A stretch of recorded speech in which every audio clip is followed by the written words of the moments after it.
C'est son rituel du lundi. Amina met en pratique ses notions de Wolof dans ce café. À 24 ans, la jeune femme qui a grandi à l'étranger envisage de s'installer au Sénégal, pays de son grand-père. Chaque semaine, elle suit des cours de Wolof en ligne avec Thierno, son professeur.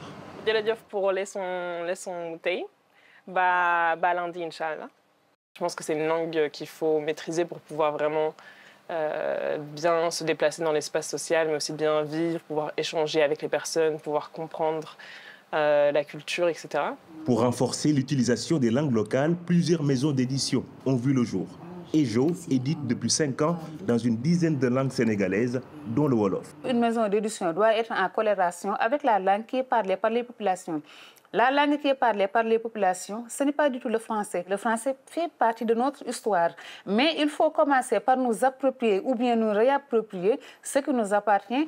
Dans l'éducation nationale, les autorités sénégalaises veulent généraliser l'enseignement en langue locale en complément du français à l'horizon 2029. L'objectif, améliorer les performances scolaires chez les enfants.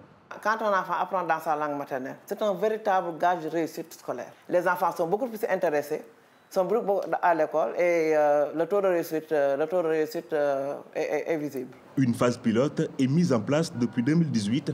À terme, une cartographie linguistique complète permettra de définir la langue adéquate pour chaque zone du pays.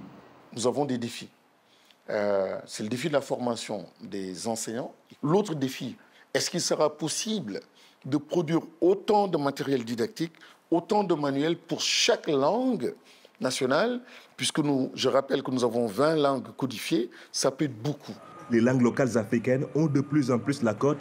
Depuis juillet, le Wolof et une trentaine de langues africaines sont disponibles dans Google Traduction.